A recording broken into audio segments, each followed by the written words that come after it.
Imagine a bitter winter night in 1506. A spectral procession winds its way across the frozen plains of Spain. At its head, illuminated by the flickering light of torches, is a coffin of lead and cypress wood. Beside it, walking with a fixed, unnerving intensity, is the Queen of Castile herself, Joanna I. For months, she has refused to let her dead husband, Philip the Handsome, be buried.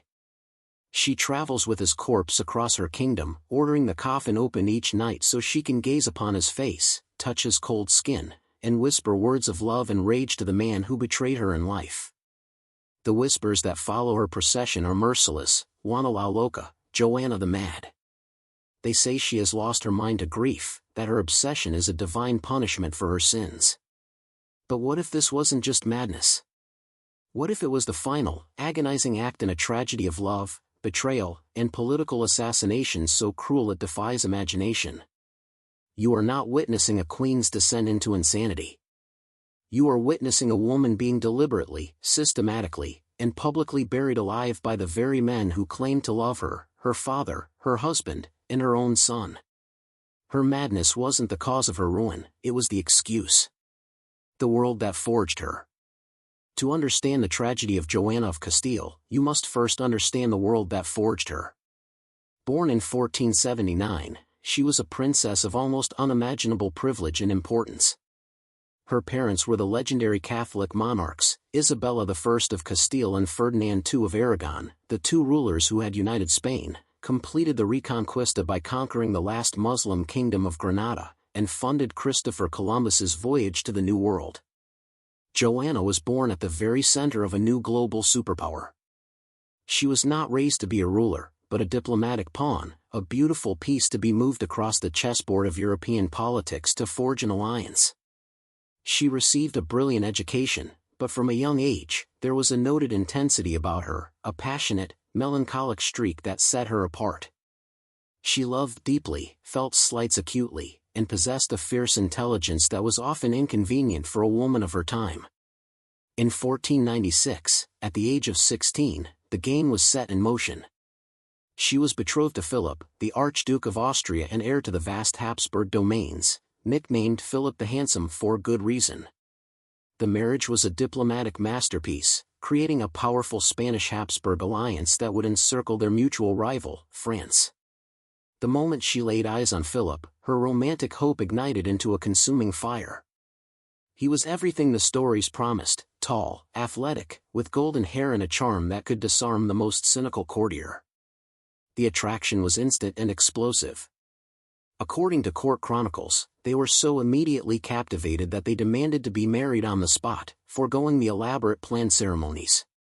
That first night began what would become one of the most passionate and destructive love affairs in royal history. The clash of love and power. Joanna, who had been raised in the austere and devout Spanish court, was completely and utterly besotted. She loved Philip with an all-consuming intensity that bordered on worship. But Philip, a product of the more libertine Burgundian court, was not a man built for monogamy. He was a notorious womanizer, and while he was fond of his beautiful Spanish wife, he saw no reason why marriage should curb his pleasures. This clash of cultures and personalities created a perfect storm of psychological torment for Joanna. Her intense, absolute love crashed against Philip's casual infidelities, and the result was a jealousy so profound it became legendary. She was not content to suffer in silence. She confronted Philip, screamed at his mistresses, and even cut off the hair of a lady-in-waiting she suspected of sleeping with her husband. The court was scandalized. A princess was supposed to endure her husband's affairs with quiet dignity. Joanna's public displays of rage were seen not as the justifiable fury of a betrayed wife, but as the first signs of an unhinged mind. Her desperation was fueled by her isolation. She was a foreigner in a strange land, surrounded by a court that saw her as a strange, overly intense Spaniard. Philip's courtiers actively encouraged his affairs, whispering poison in his ear about his crazy wife, seeking to drive a wedge between the couple to increase their own influence. Then, tragedy struck back in Spain. One by one, the heirs to the Spanish throne began to die. First, Joanna's only brother, John, died in 1497. Then, her older sister, Isabella, died in childbirth in 1498. Her sister's infant son, Miguel, died in 1500. Suddenly, through a series of devastating losses, Joanna, the third child who was never meant to rule, was now the undisputed heir to the crowns of Castile and Aragon. She was no longer just a lovesick archduchess in Flanders, she was the future queen of the burgeoning Spanish Empire. This changed everything. The weaponization of grief. Her husband, Philip, suddenly saw her not just as a passionate wife, but as the source of immense power. He could become King of Castile through her. In 1502, Philip and Joanna traveled to Spain to be recognized as heirs. Her mother, Queen Isabella, a shrewd and powerful ruler, was horrified by her son-in-law's open ambition and his callous treatment of her daughter. She saw how Philip sought to isolate Joanna to control her and to position himself as the true power. In her final will, Isabella made a fateful decision. She left the crown of Castile to Joanna alone, but she added a clause: if Joanna was unwilling or unable to rule, her father, Ferdinand, would act as regent. This clause, meant to protect Joanna from her ambitious husband, would instead become the legal weapon used to destroy her. The phrase "unable to rule" was a poison chalice, an ambiguous term that could be twisted to mean anything, including madness. When Queen Isabella died in 1504, all the players moved their pieces into place. Two powerful men now vied for control of Castile, using Joanna as their pawn. Her husband, Philip, argued that he should rule alongside her. Her father, Ferdinand, argued that Joanna was mentally unstable and that he, as the regent named in Isabella's will, should rule in her place. Joanna was trapped between the two most powerful men in her life, both of whom were using her alleged emotional instability as a pretext to steal her crown. In 1506, Philip the Handsome returned to Spain, not as a loving husband, but as an invader. He landed with an army of German mercenaries, and the Castilian nobles who preferred a young, pliable Habsburg king to the old, cunning Ferdinand of Aragon flocked to his side. Ferdinand was forced to retreat, and Philip and Joanna were declared co-rulers of Castile. For a brief moment, it seemed Philip had won. He was now King Philip I of Castile. He immediately moved to consolidate his power by isolating his wife, holding her as a prisoner in the palace. And then, just a few months into his reign, fate intervened with a brutal, shocking finality. The macabre procession. In September 1506, Philip died suddenly. He was just 28 years old. The official cause was likely typhoid fever, but rumors of poison swirled immediately. We will never know for sure. What we do know is that Philip's sudden death shattered what was left of Joanna's fragile emotional state. Her world, which had revolved entirely around this one man, collapsed. But her grief was not the quiet, dignified sorrow of a typical royal widow. It was a terrifying, obsessive spectacle that would seal her fate forever. This is where the legend of Juana la Loca is truly born. Joanna refused to let Philip's body be buried. She had him embalmed and kept him in the monastery next to the palace. She would visit the corpse daily, talking to it, caressing his face, and kissing his cold feet. The court was horrified. Her actions were seen as definitive proof of her insanity. But was it madness or something more complex? Her madness may have had a desperate political logic. As long as the king's body was with her, she was still the queen widow, a figure of some power. If he was buried, she was just a lone, inconvenient woman. After several months, she finally agreed to move the body, but she would not let it travel without her.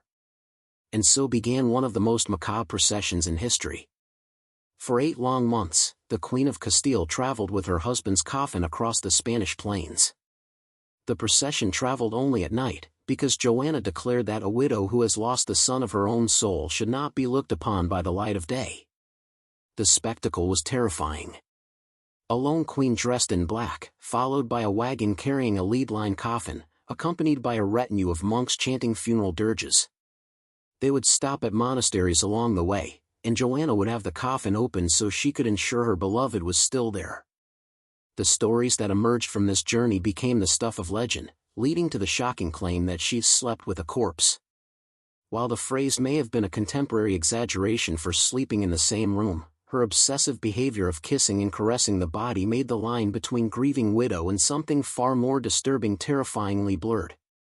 The living death. Finally, in 1509, her father Ferdinand intervened. He arrived with his soldiers, took control of the situation, and ended the grotesque procession. He had all the evidence he needed. He declared his daughter mentally unfit to rule and had her confined to the royal convent of Santa Clara at Tordesillas, a small, dreary town in northern Spain. Philip's body was finally laid to rest, and Joanna, the rightful Queen of Castile, was locked away from the world. Her imprisonment at Tordesillas would last for 46 years. It was a living death. She was Queen of Spain in name, but a prisoner in reality. The world forgot about her. Her father ruled as regent until his death in 1516. Then her own son, Charles, who had been raised in Flanders and barely knew his mother, arrived in Spain to claim his inheritance. Did he free his mother? No. The young Charles V, future Holy Roman Emperor and one of the most powerful men in the world, saw his mother not as a person to be rescued, but as a political tool and a potential threat. Her madness was the legal basis for his own rule. He ensured her confinement was secure, placing her under the care of ruthless jailers who treated her with systematic cruelty, often denying her basic comforts and using psychological torment to keep her compliant. She descended into genuine mental illness, plagued by religious mania, paranoia, and deep depression. The woman who was once a brilliant, passionate princess was reduced to a wild, tormented creature, her spirit broken by decades of isolation and abuse. There was one last tragic flicker of her former power. In 1520, a popular uprising known as the Revolt of the Comuneros swept across Castile. The rebels marched on Tordesillas and for a brief time freed Queen Joanna. They begged her to side with them, to sign documents denouncing her son and reclaiming her throne. If she had done so, she might have changed the course of European history. But in this crucial moment, after decades of imprisonment, she showed a heartbreaking loyalty. She refused to act against her own son. Her inaction doomed the revolt. Charles's royalist forces eventually crushed the uprising, and Joanna was returned to her prison, this time under even stricter confinement. She would spend another 35 years in that cage. She died in 1555 at the age of 75, a prisoner for almost half a century. We have come to the end of this heartbreaking story, and I hope it has given you a new perspective on the tragedy of Joanna of Castile. Her story is a terrifying reminder of how easily the label of madness can be used to silence and control women, especially powerful women. The men in her life, her father, her husband, her son, all had a vested interest in her being mad. They did not cause her illness, perhaps, but they cultivated it, profited from it, and used it to entomb her alive. Her story is not about madness, it is about the brutal, heartbreaking reality of power. It is about a daughter betrayed by her father, a wife betrayed by her husband, and a mother betrayed by her son. What aspect of Joanna's life and imprisonment struck you the most? The desperation of her love for Philip, the political machinations of her father, or the chilling betrayal by her own son? Share your thoughts below and continue this important conversation. If you believe in unflinching historical exploration like this, please hit that like button, share this video, and join our community by subscribing and ringing the notification bell.